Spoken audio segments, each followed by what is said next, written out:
During the regular season, he will show what he's going to throw. This is driven in the air to left field. Back goes Tucker. He is at the wall. That ball is gone. Back deep into the pavilion and left a blast for Laureano.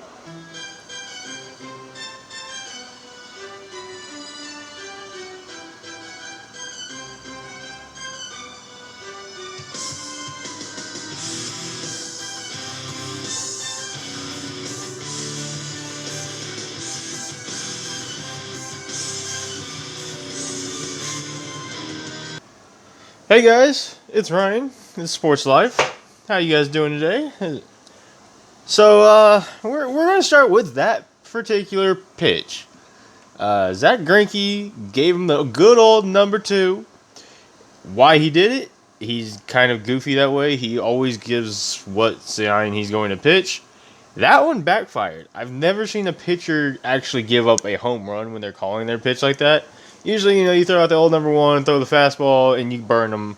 But no, the Athletics, they caught on and took him deep.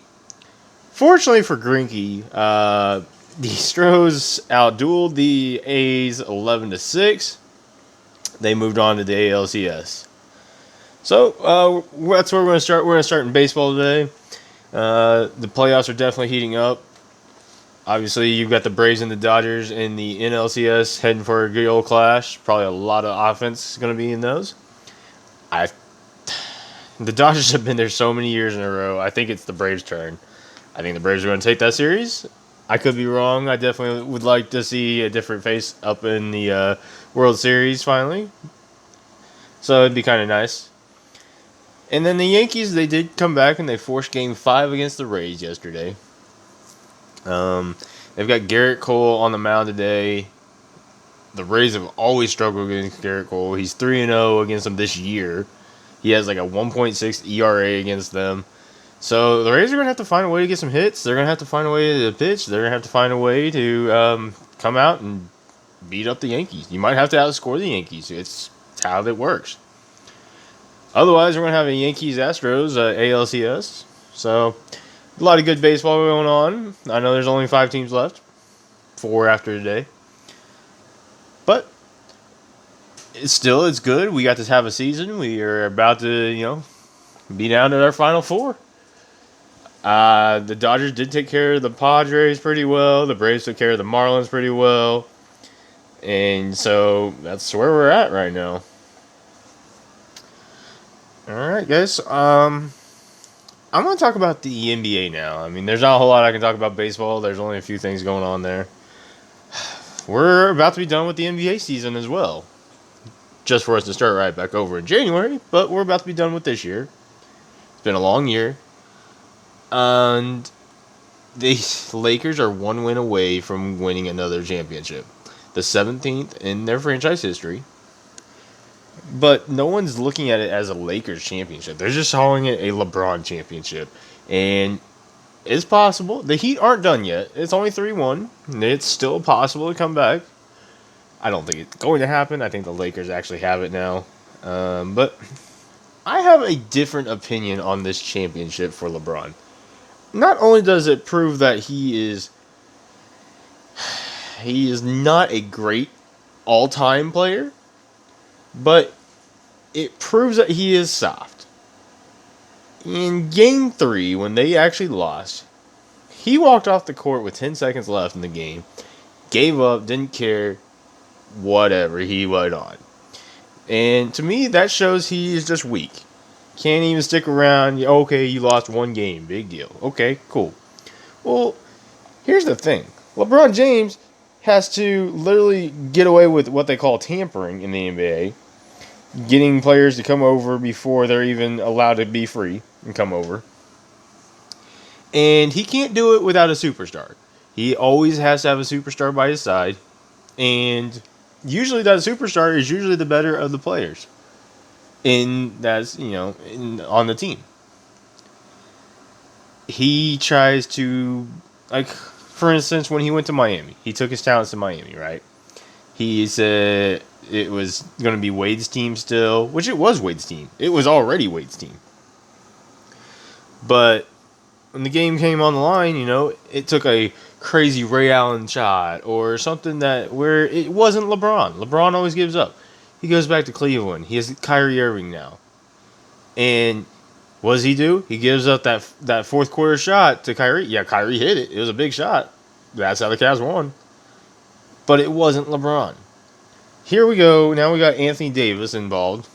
Anthony Davis hit a big-time shot the other day, which won him the game.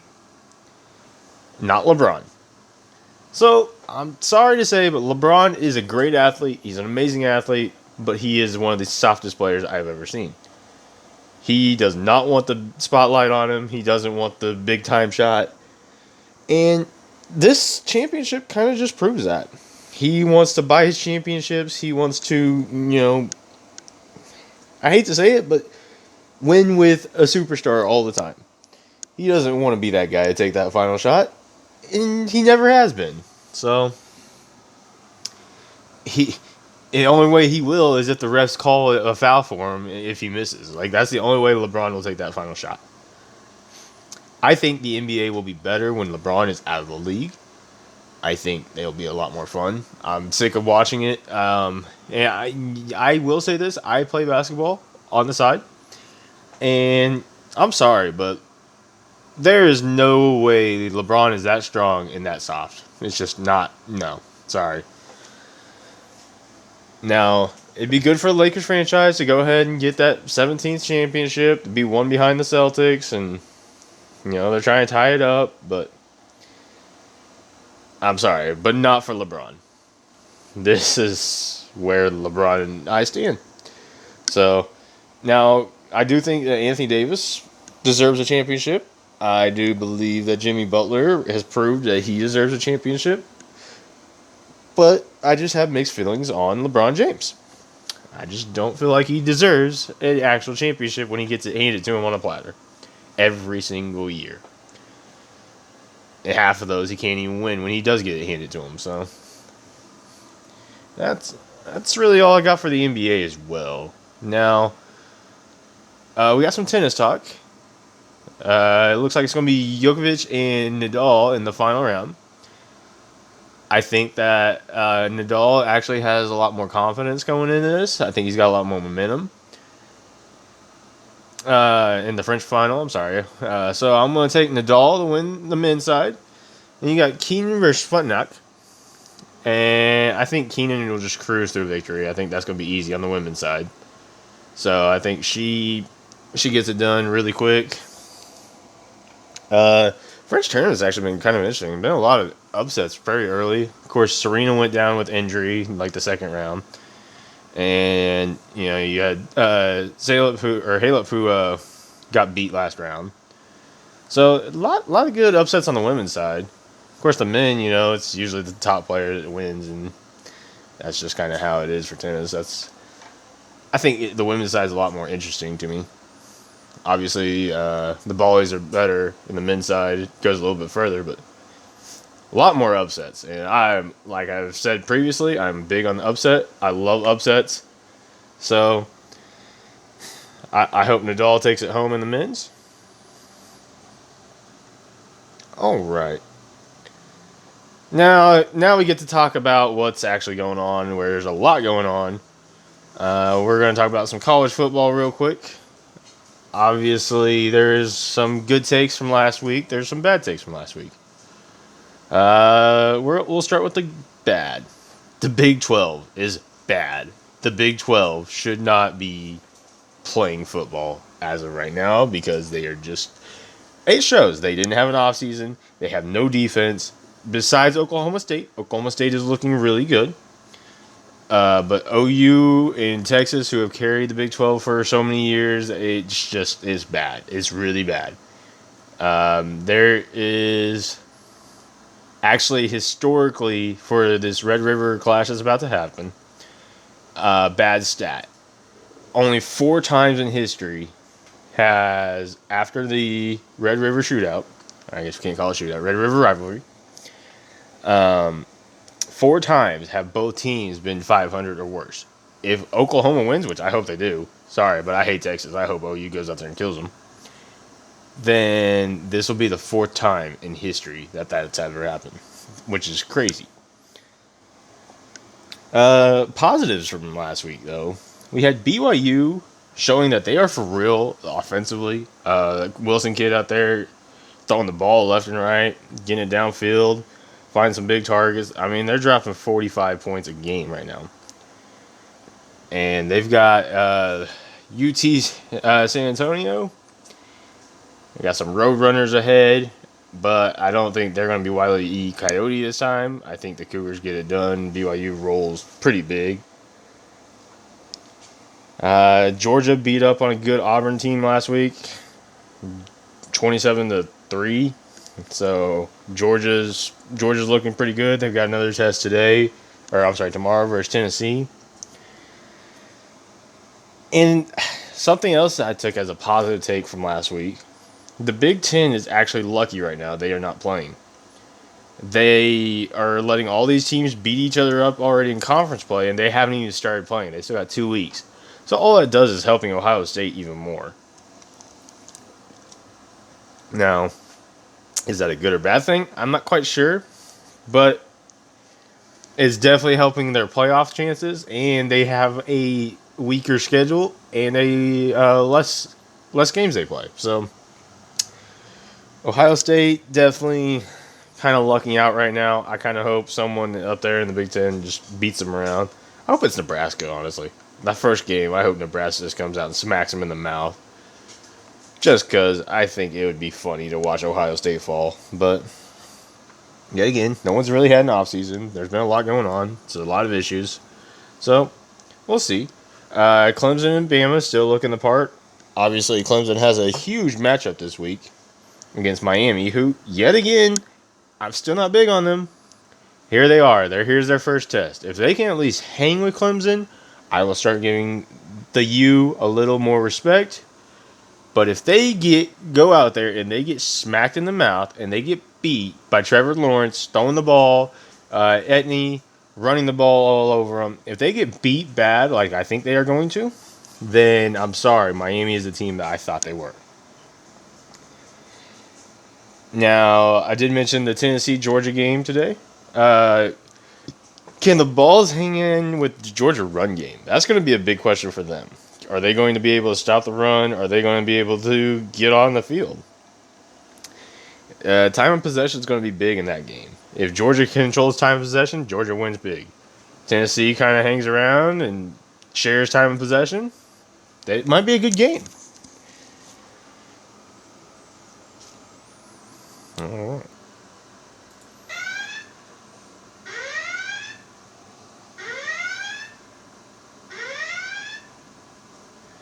You know what's how that is? It's upset alert time. So I've got 2 this week that we actually got to get through. We're going to stick with college ball for a second. I'm actually going to take a ACC matchup that's going on.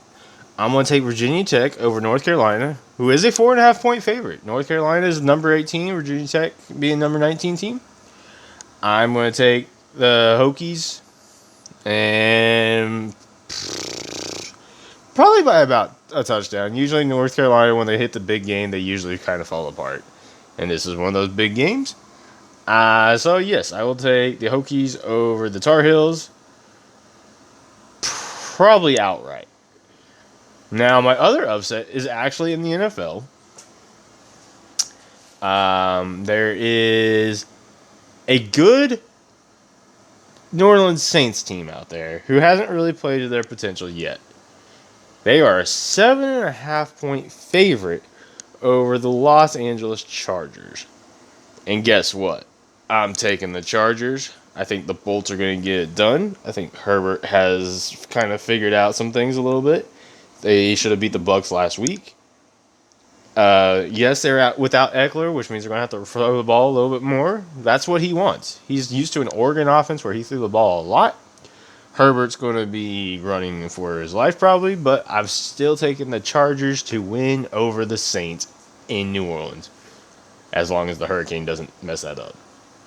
So those are my upset picks this week. I am going to stick around on the NFL. Joe Burrow finally got on the board with a W. He beat Jacksonville last week. Threw the ball for another 300 yards. First rookie to do it in 3 straight games. He is looking the part. He is looking really good. Now, if he can get some help on that Cincinnati team, that would be great. Because they have no defense and no run game. Well, I say that. Joe Mixon actually had a good game last week. But for the most part, he doesn't run very well because their offensive line is horrible. So him and Burrow are running all over the place and not forward like they should be. So good for Joe Burrow. I'm still not big on the guy. I think he's a very cocky guy. But you know what? He's a good player. So I will give that to him for sure. Now you got a franchise who looks so promising. They made a few mistakes in the last couple of years, and now they haven't even won a game this year.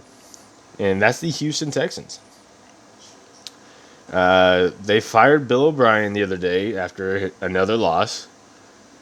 Before that, they got rid of DeAndre Hopkins over the offseason. The Texans should be better than what they are. Deshaun Watson needs a receiver who will go out and get the ball every single time. They need to figure out something on defense because they are giving up way too much. J.J. Watt should be a leader, but I guess maybe Bill O'Brien wasn't letting him be. So there's a lot going on down in Houston, but there's also some positive out of this. I mean, they've been close in games, so maybe they can find the right coach and don't have a coach GM guy, have a coach and a GM, and maybe they can get some things done and get back to playing some football.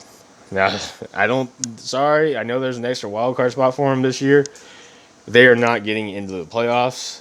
The Colts and the Titans will run that division. The Colts are actually a really solid team. They're very good defensively. They might be the best defense in the league. We'll kind of see that a little bit this week when they go up against the Browns and see if Baker Mayfield can actually figure some things out a little bit more against a good defense. But the Colts held a Bears team to 11 points last week. That same Bears team beat the Bucs last night. So, yes, the Colts are for real. The Texans are in a lot of trouble. The Titans are for real. So, now, I just mentioned the Browns. They just did something last week that made me laugh. It kind of was a great play. It was a great play to call. And it took pressure off of Baker Mayfield. But the guy was out there throwing a block. So, let me show you that.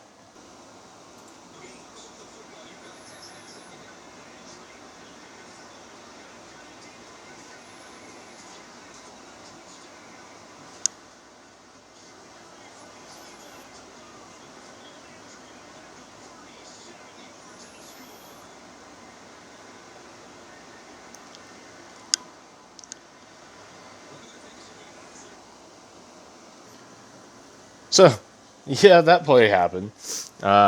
Which, that's what they need. That's what the Browns are going to have to do, continue to win, to find ways. They're going to have to do something against the Colts like that. If they're going to want to win more games and find a way to make it into the playoffs for what feels like it's been forever since the Cleveland Browns have been there. And I know I kind of stick around on the Browns a lot. I am an Oklahoma fan. I like Baker Mayfield. I think that he gets kind of picked on a lot, which rightfully so. But I want to see him actually succeed. I want to see him do good, very well. Throughout the game, the last 3 games they've won, and he's actually looked really solid. He's not turning the ball over. He's making the right calls, making the right reads. They're running the ball very, very well. They might be the best running team in the league. And, they're finally figuring some things out. So, like I said, they're going up against a Colts team. Obviously, offensively, the Phillip Rivers combo it's there. Phillip Rivers is getting old, but he still can throw the ball. And I don't know, their defense is really good. So let's see if the Browns can actually put something together and figure some things out and get it going. Now, that Browns team, we watched them play the Cowboys. The Cowboys gave up 49 points to the Browns. I'm not saying the Browns didn't give up 38 points to Dallas, but at the same time, the Cowboys have a good offense. The Browns weren't supposed to. And you hand them 49 points? That's crazy. Cowboys are very, very bad. And I actually feel bad for Dak. Dak is doing a good job. He's having a great season. I will give him all the credit. The offense is definitely flowing. But, man, oh man, are the Cowboys horrible defensively. It's like watching Big 12 football down in Dallas. And, I mean, guess they're in the right place. But, man, Dallas Cowboys will not make the playoffs the way they are going. They are just fortunate their division is so bad. Now, teams that are looking a lot better this year, you got the Seahawks and the Packers. They're a lot of fun to watch. They're all offense. They're finding ways to win the games with their offense, though, not their defense. They're finding ways to outscore the other opponent, which you would think Dallas would be able to do, but they are that bad defensively. Seahawks and Packers at least stop somebody. The Atlanta Falcons are also another one of those teams that's just bad. Dan Quinn should be long gone. They've blown a lot of huge leads. Them and the Lions both have blown 3 leads this year where they had double-digit leads. And I'm sorry, but Matt Patricia, yes, it's your second year. You aren't doing the Lions any justice. You need to get out of there. Dan Quinn, you aren't doing the Falcons any justice. You need to get out of there. There needs to be a whole new mix-up for both those teams. Both are which teams I kind of like because they're kind of, underdogs in most of the leagues. Both teams have pretty good offenses, whether they're healthy or not. Both teams should be a lot better. So, why they aren't, I think it's got to start with the coaches. It's got to start at the top. So, they've got to figure ways to get better. And then, obviously, you've got the Chiefs. They're still the best. I mean, they beat up on... Yes, they didn't have Cam Newton, Patriots team, but, man, they just beat them up. Like, it wasn't even close. It wasn't even a good game. The Chiefs really, really are probably the best team in the league. They've got the best player. They've got probably the best coach as of right now. I still think Belichick is the best coach, but as of right now, Andy Reid is. And... yeah, the Chiefs are for real. They play defense. They run the ball. Patrick Mahomes knows what to do with the ball. They've got playmakers all over the place. Yes. So, it's going to be fun to watch the rest of the season kind of play out and see what happens there. But, yeah, I wouldn't put my money against Kansas City anytime.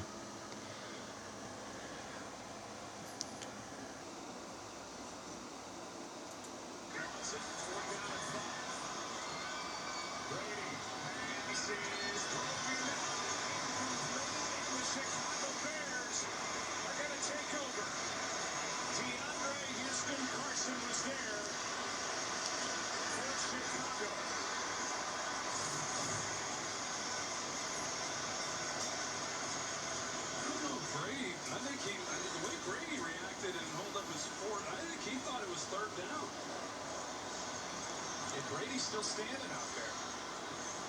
But that's 4th down, and Chicago's ball. And that's the end of the night. There may be some confusion out on the field. That was the beloved GOAT forgetting what down it was last night. Tom Brady, you're supposed to be the GOAT. How do you forget what down you're on? How do you forget you're on 4th down already? You had a dump-off guy who would have got you the first down, probably kept the drive alive, and given you a chance. But you forgot what down it was, and you thought you had to get all the yards. Are you kidding me? Are you kidding me, Tom Brady? You are not the GOAT, and this proves it. Proves that Belichick is a great coach. Proves that you do not deserve your Super Bowls. You do not deserve the Brady rule.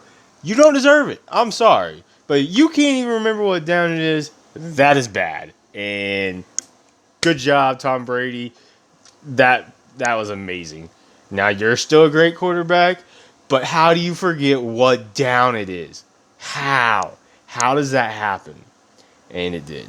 And he forgot. And the Bucs ended up losing. The Bears won.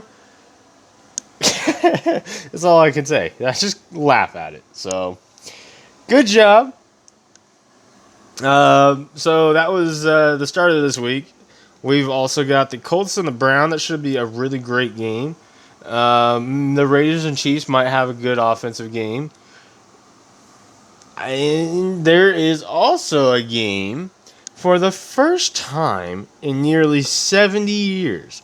70 years. That there will be an NFL game on Tuesday night. The Titans versus the Bills. Should be a huge, huge matchup for both teams. Obviously, trying to stay undefeated is one. How much has COVID actually impacted the Titans? How big of an impact is the Bills' offense going to have against maybe a worn-down Titans team now? I think Buffalo goes in there and they win pretty decent to me. Probably at least 10, maybe more. It's going to be probably pretty ugly. Now, the Titans could be trying to prove that, hey, this COVID thing might not have happened too much and it might be all right. But I like the Bills big. I like a Tuesday night game. I mean, we get football Thursday. Obviously, we got college Friday and Saturday, which we even had college last night. But we've got NFL Sunday, Monday, Tuesday. I mean, I love it. I love me some football. Every single day is even better. The good thing is for me, for NFL, I don't have a favorite team. I like my fantasy football team, but I don't have a favorite. So that's kind of the cool thing there. Tom Brady forgot what down it was. Ha. Ha ha ha. That was fantastic. Well, guys, I mean, there's not a whole lot else that I can talk about today. Yes, there's a lot of football going on, a lot of big time matchups. Obviously, baseball is, you got Rays and you got Yankees. There's not a whole lot of fighting going on, not a whole lot going on in the UFC. But hey, I'm here. I'm Ryan. As I say every week, be sure to check out Rita at Beautiful Eats. That's Rita. Beautiful Eats is Beautiful Eats, 2 words with a Z at the end of Eats. She is an amazing chef. She likes to cook. And this is my show. This is Sports Life. Tune back next week. I'm sure I'll have plenty more to discuss. I'll actually probably have a lot more to discuss. There'll be a lot more things going on. And I'll talk to you next week. Thanks for tuning in.